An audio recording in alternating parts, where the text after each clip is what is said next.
YouTube. We are here with episode 47 of Everything Pro Wrestling. Everything Pro Wrestling is a show by the fans, for the fans. And with me, I have Casey Briggs. We have to review the Cruiserweight Classic that just went off on the WWE Network. Casey, what's going on, brother? How are things? Oh, things are great, man. Absolutely great. Everyone read my little line down here. Read it. Read it. It's amazing. And it's true. Oh, it's damn true. We mean no disrespect to Hornswoggle by that.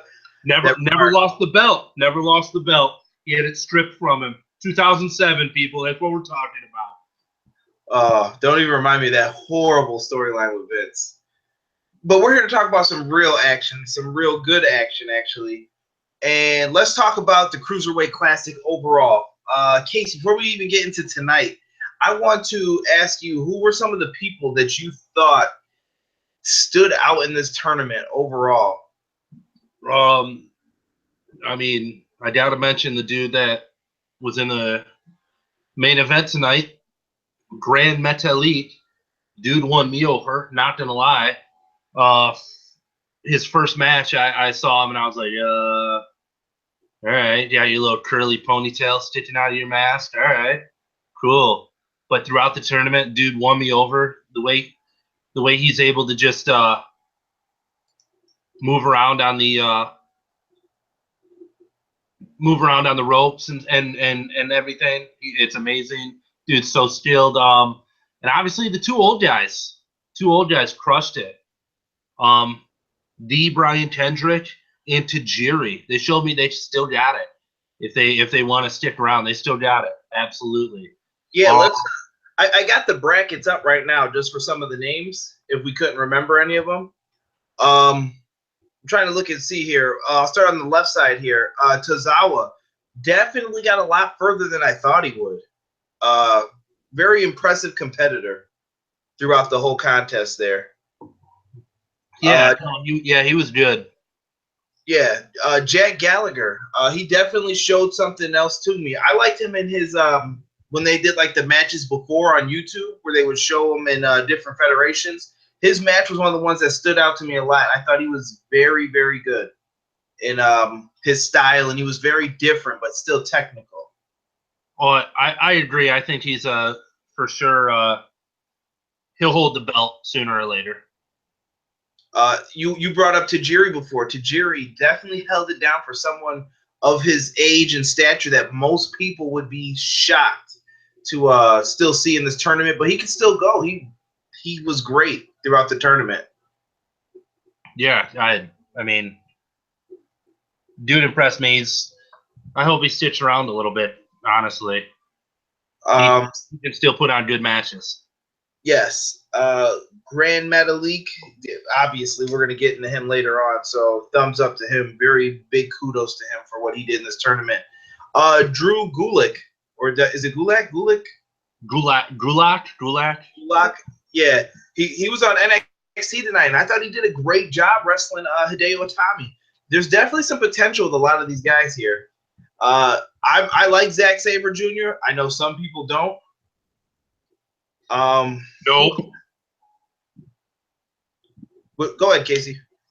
He's a big nope for me. I do not like Zack Saber Jr.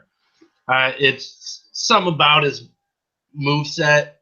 I've mentioned it in the group before. He's touted as this submission guy, this technical submission guy. In numerous matches of his, it just looks like he's not doing the work. Like, it looked fake to me. Which obviously, as a 28-year-old man, I know that pro wrestling is fake, but I would appreciate it if my wrestlers do as good of a job as they can of not making it look fake. And since he's supposed to be this technical guru, reversing all these moves and whatnot, it didn't look like he was doing it. It looked like his opponents were like doing the work for him, like putting themselves in the position for him to like reach up and grab their head and reverse them. Like, it didn't look real to me. It looked way too fake. I'm not a fan of his. He gets a I'm glad. lot of people in some nasty like contortions though. That I'm like, I don't know if people's bodies are supposed to bend like that, or someone's got to be double jointed out of YouTube. Because Yeah. Tyson Dukes was another one who I thought was pretty good. That won't get a lot of credit.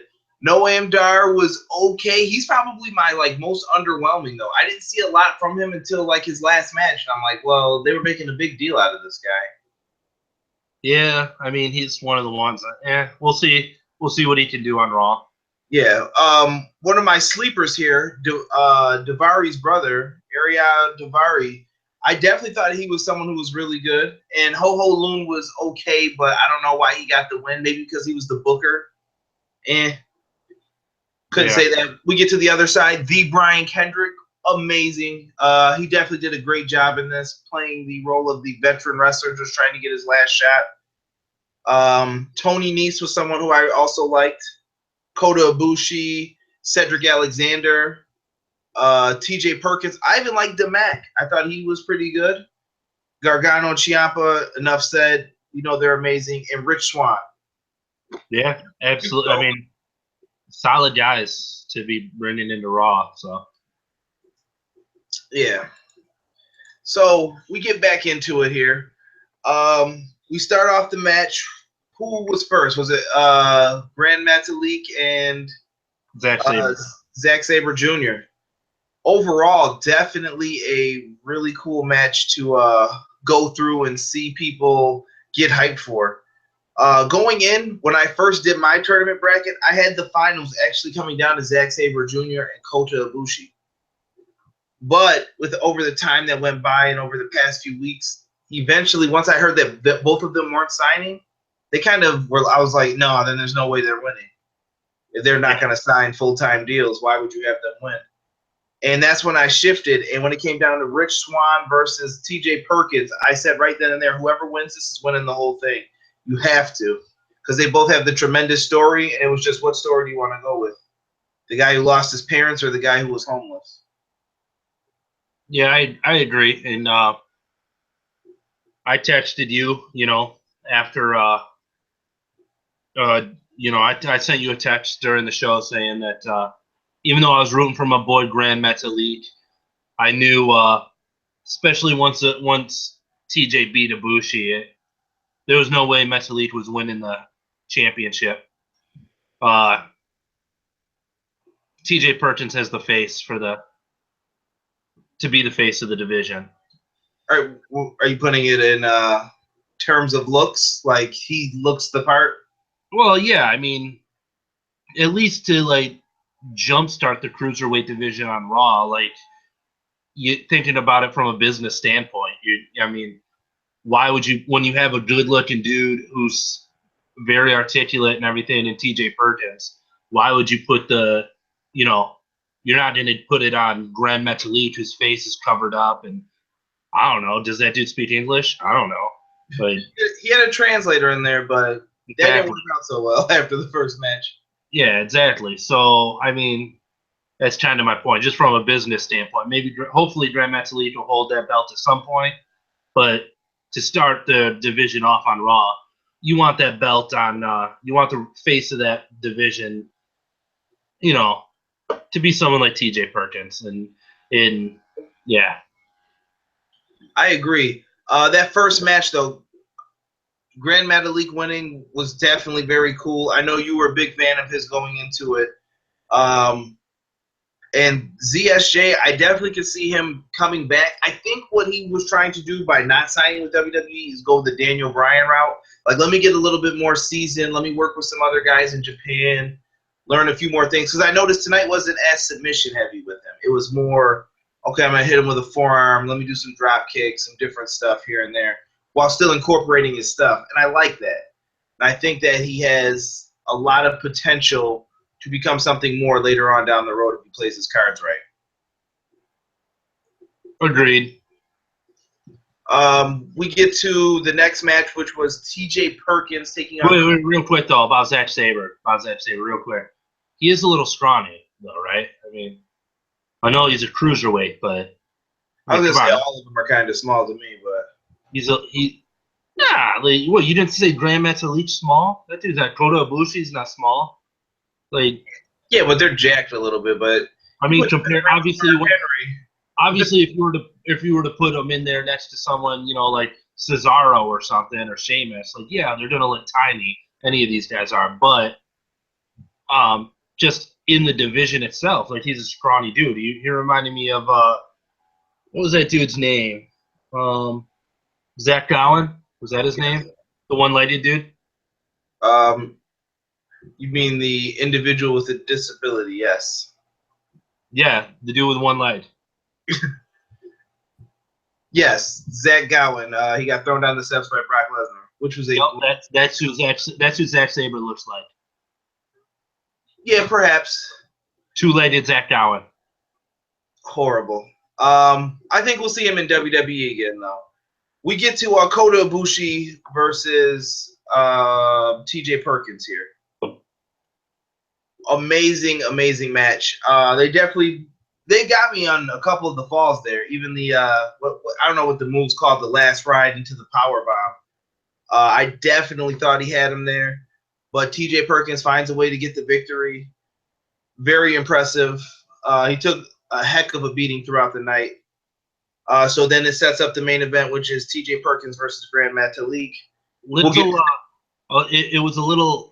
I mean, like you said, like with the news coming out in the last, couple weeks, last few weeks, whatever, that Zack Saber Jr. and Ibushi weren't signing with WWE. It was a little like on the nose that they both lost their first matches tonight. Had to. Neither one of them made it to the finals. They were the favorites too. I mean, I like how Brian and Mauro Ranallo, who also did a tremendous job throughout this entire thing. I'd rather have them as a commentary team with Corey Graves any day versus some of the other teams we have now. But they did a good job of telling a story and making sure people cared. And they made it known, like, these guys were the favorites that lost tonight. So two underdogs basically won. And I like that they were bringing that up on the microphone. But like you said, foregone conclusion, we get to that match. We get a little bit of a bonus match. We had a tag match with Cedric Alexander and Noam Dar versus Team DIY, Tommaso Ciampa and Johnny Gargano. Or what does Stone Cold call him? Thomas Ciampa or something? I heard that on the Stone Cold podcast and was laughing. I have a question about that. Go ahead. Are those guys, are they going to stay at NXT or are they going to move up to Raw with the Cruiserweight division? Strange kind of question. I don't know if you're putting them as a team or if you're going to split them up. Yeah, I mean, because personally, I think they should hang back in NXT for now. I feel like that NXT's tag division needs them more than Raw's Cruiserweight division. I agree. Once they build up their tag division in NXT a little bit more, then they can break those guys up and send them up to Raw. I could see them even working double duty.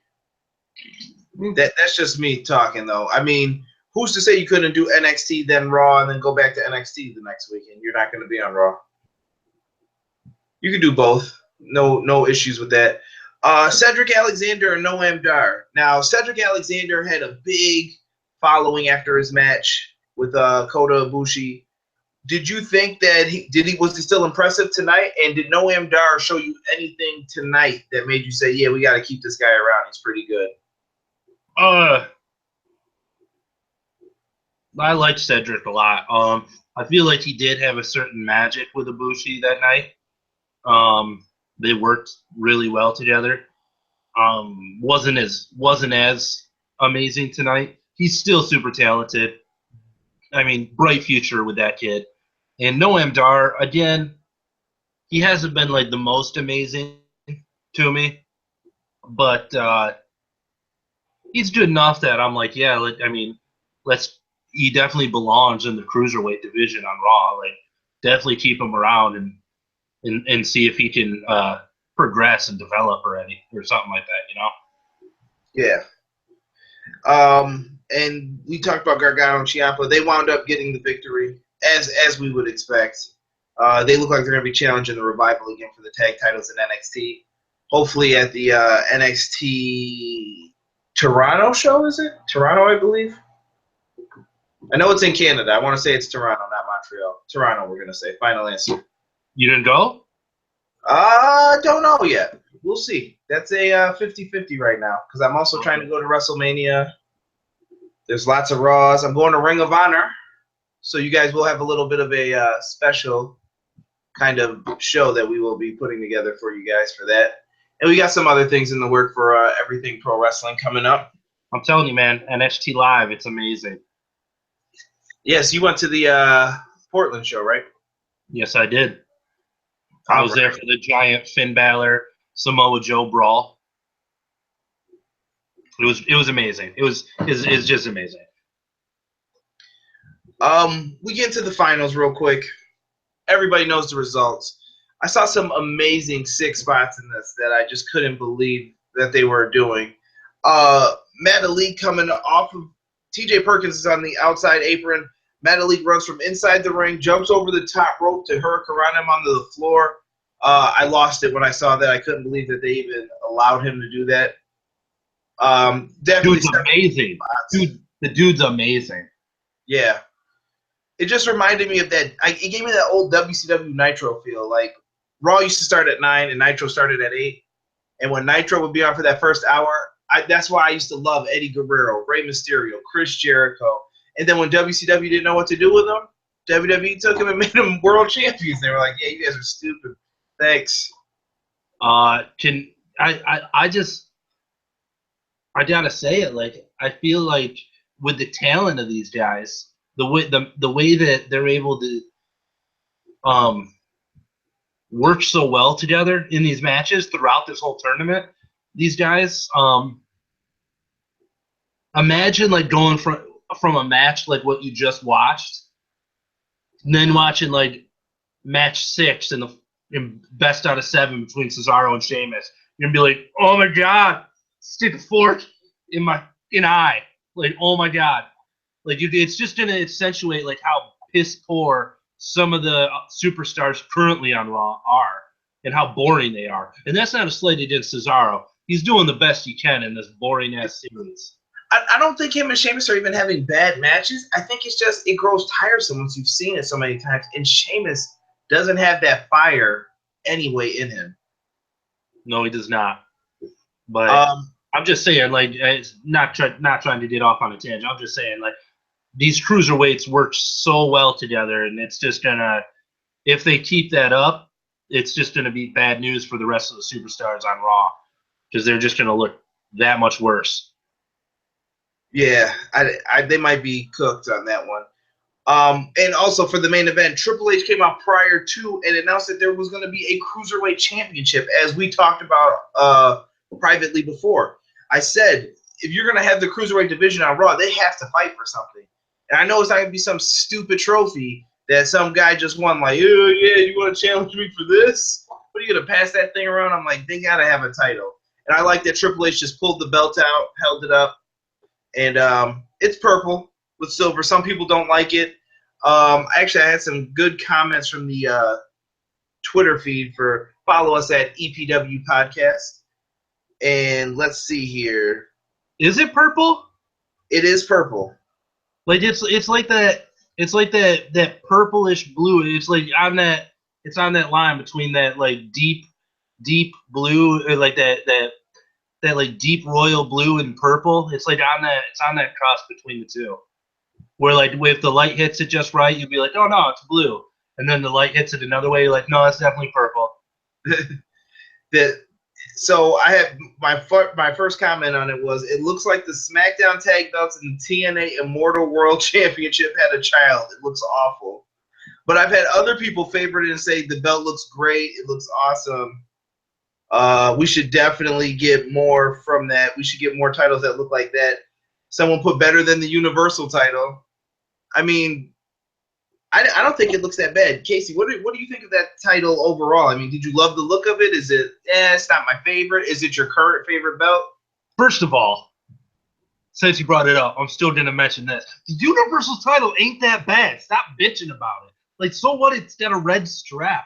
Who cares? Like, Jesus, I'm sick of people crying about that one. It doesn't look that bad. The bad thing about the Universal...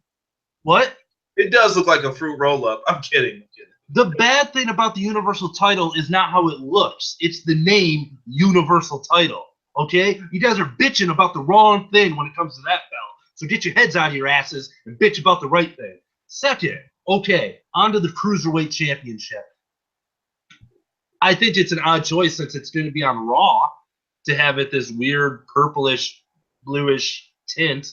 Like, why not? Like, you could, I bet you that was in response to everyone bitching about the Universal title. Like, oh, we can't make it red because people will freak out. So let's do something else with it. So, I mean, what other color were you going to make it? I don't know. I don't mind the look of it. I really don't. And yeah, the Cruiserweight title looks fine to me. I'm actually a big fan of it. It doesn't bother me at all. I still wish that someone said that I was a hypocrite also because they said, you said you wanted less belts, so why are you excited about this belt? I want less double titles. We don't need 2 tag belts. We don't need 2 world belts. We don't need 2 mid-card. Like, it's just becoming too much. It's fine as an IC in US, but I think you should have all the championships go back and forth. We went through this before with the draft. Don't you hate when people like don't understand an obvious argument that you're making? Like, right. you like, oh, you said you wanted less belts, but It's like, yeah, you're an idiot. Go away. Exactly. This is fine though, and the other question I was going to ask you is: there's been rumors about what is going to actually happen with the Cruiserweight Championship. Do you think it belongs on SmackDown? It's going to be on Raw. Does it belong on SmackDown as well? Should the belt go back and forth? Should they each have their own divisions? I guess is another way to put it. They should not each have their own division. Do not split that up. That'd be stupid. Because I don't think there's more. You have more cruiserweights than you do women, and I still think you don't have enough cruiserweights to split it into 2 separate divisions, one for each show. So you know what I'm saying about the women's division as well.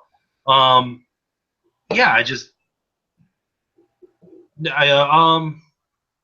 does it belong on SmackDown? It kind of does, just based on what they've built SmackDown, like hyped SmackDown up to be. That being said, they only have 2 hours. Raw has 3 hours, so it makes more sense to add it to Raw, just time-wise. It gives them at least 1, possibly 2 more quality matches that they can put on every week, as opposed to filling it with hot garbage, like they have been. So the squash match. Yeah, like, so I'd say just because of the setup of both shows, it belongs more on Raw. It'll serve them better as far as helping fill up that 3-hour block. But, and I got my final question of the night, which I kind of want you to get kind of deep with, a little bit personal. Casey, what do you want to actually see from this Cruiserweight division overall now that we have TJ Perkins as the established champion? What are you expecting from them? What am I expecting from them? I want them to put on solid, exciting matches week in and week out. I want to see them. Like I said, I kind of already hinted at it with by bringing up like the Cesaro, Sheamus, saying that the Cruiserweights are going to outshine a lot of the other bigger name superstars. I want the Cruiserweights to go out there on Raw and show the fans and show the world what wrestling really is. Like, and steal the spotlight from some of these other guys that have it that don't deserve it. Yeah, take that spotlight away from Sheamus. I'm trying to think, and I feel bad right now because I'm like piling on Sheamus, but I'm trying to think of someone else to use as a fine example from Raw. Braun Strowman. You can go down the line. Yeah, but in Braun Strowman's defense, like, I haven't seen enough of this new character now that he's away from the Wyatt family. Like, all I've seen him in is squash matches. I haven't seen. I'm at least giving him the chance to develop a character somewhat. Like, Sheamus or Bo Dallas. what's Bo Dallas honestly doing as well? Yeah, Bo Dallas. I feel bad for him. Hey, at least we finally got to see him since the draft. Like all these yahoos in the group that are like, oh yeah, the split rosters is going to give more superstars a chance to shine. Like, oh yeah, tell that to Bo Dallas, who hasn't been seen. Tell that to Curtis Axel. Yeah, these guys are really getting time to shine. Jack Swagger, who probably requested a transfer, like, please get me out of here. Yeah, but I don't see that dude doing anything better on SmackDown. But that's just me. He'll get time to wrestle at least and take the losses. But yeah, but no, I mean that's what I want from the Cruiserweight division on Raw. I want them to go out there and steal the show on a weekly basis. And does this have the potential to be better than WCW's Cruiserweight division? Or am I reaching too far? I mean, because to me that's a classic instantly. When I think WCW, so many guys come to mind. Like I said, Jericho, Rey Mysterio, Dean Malenko, Psychosis, El Dandy. Just kidding. Google him. Silver King. There's so many guys that come here. Super Cal-O, who used to wear the cool backwards hat and sunglasses that never fell off. Bobby Heenan, I can still hear him making comments. How does his glasses never fall off? I don't know if it had. Man, that's a tough question to ask, bro.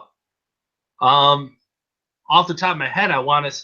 Man, because it's like, will this become the kickoff show title as well? I feel. I'll say this.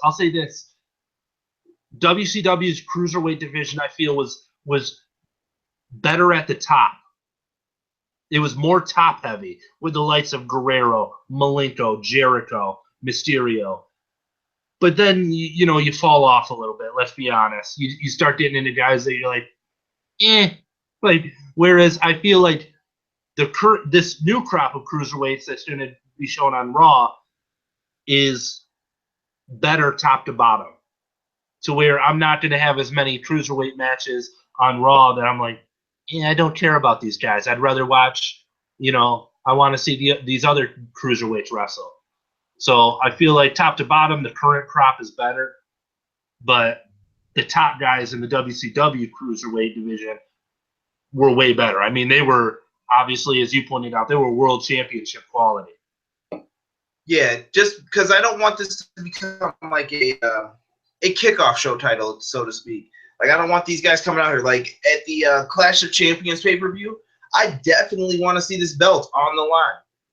No excuses, no garbage that it's just, oh, well, it'll just become that. And I also want WWE to have a plan in place for, let's say TJ Perkins gets over and we want to see him in the U.S. title feud with Rusev or something.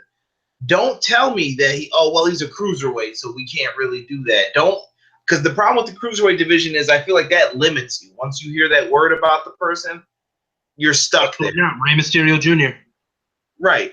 He was a cruiserweight champion in WWE, and he still went on to win their World Heavyweight Championship. So yeah, I just felt he had to distance himself from the championship. And I think they did a storyline where he couldn't win the belt anymore or something like that too, or he had to stay away from it. But they need to have plans for these guys so that they don't get stuck. Because I don't want to see WWE making the mistakes WCW made. I agree. Let these guys, like if they're progressing and getting over with the fans and everything, then like elevate them to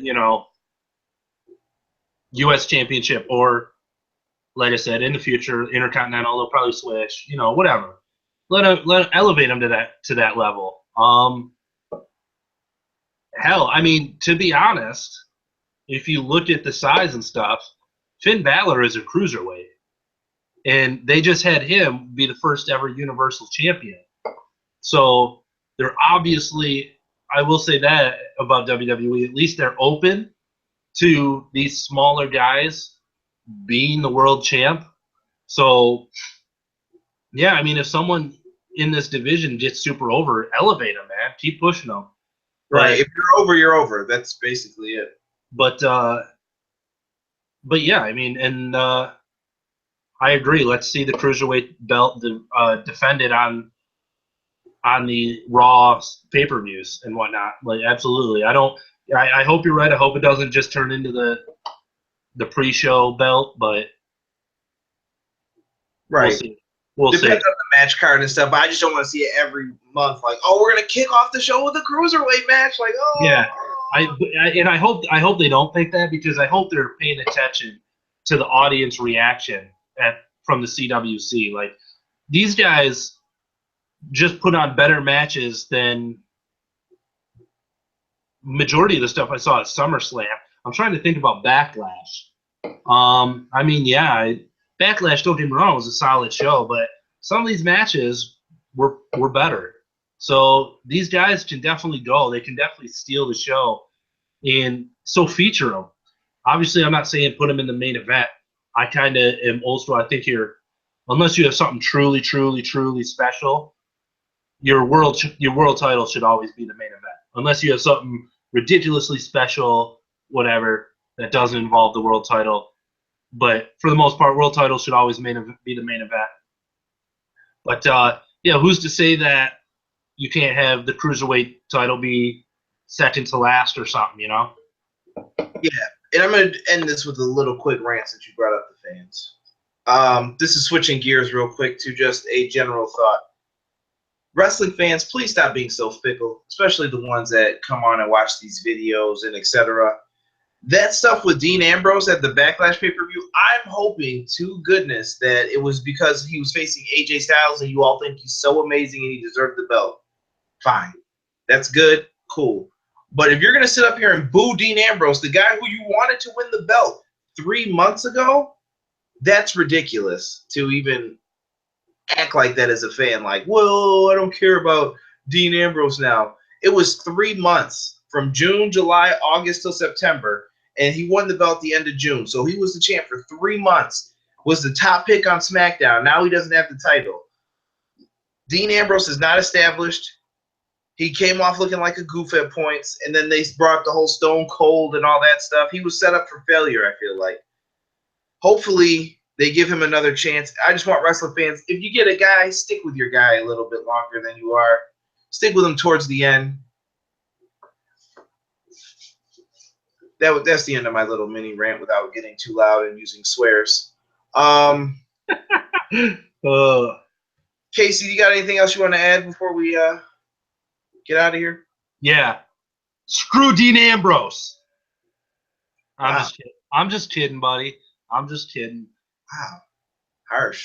Though he needs to go more. He needs to be angry more often, instead of just laid back and cool guy. Like, is he a laid back beach bum that should be wearing a puka shell necklace, or is he this angry crazy dude that I should be afraid of? Like, I want the angry crazy dude that I should be afraid of. Be angry. Yeah, I mean, it's either Lunatic Fringe or the Kingpin. I don't know. They switch it up every week, so I don't think he knows. But anyway, yeah, that's all I got. Since we're not reviewing those shows, I won't talk about them. Yeah, we won't get into it. We'll save it. Maybe we'll have you on for Clash of Champions review. Maybe we can get on that one together. Folks, that's it for the Cruiserweight Classic. I want to hear what you guys think below, though. Is this going to be better than the WCW division? Is there no way that this can measure up? Leave your thoughts below. Do you like the look of the belt? Do you not like the look of the belt? If you've made it all the way through this long, hit the like button for me. Also, please be sure to subscribe. We're at 65 subscribers. We're getting there every week. We're inching our way, climbing the ladder rung by damn rung, to quote The Rock. And we're going to get to 100 sooner than later. Keep following me for all that content. We're going to come out with new videos. And if you have any suggestions or you want to be on the show, let me know below. And we are out. Thank you for watching, guys. Peace.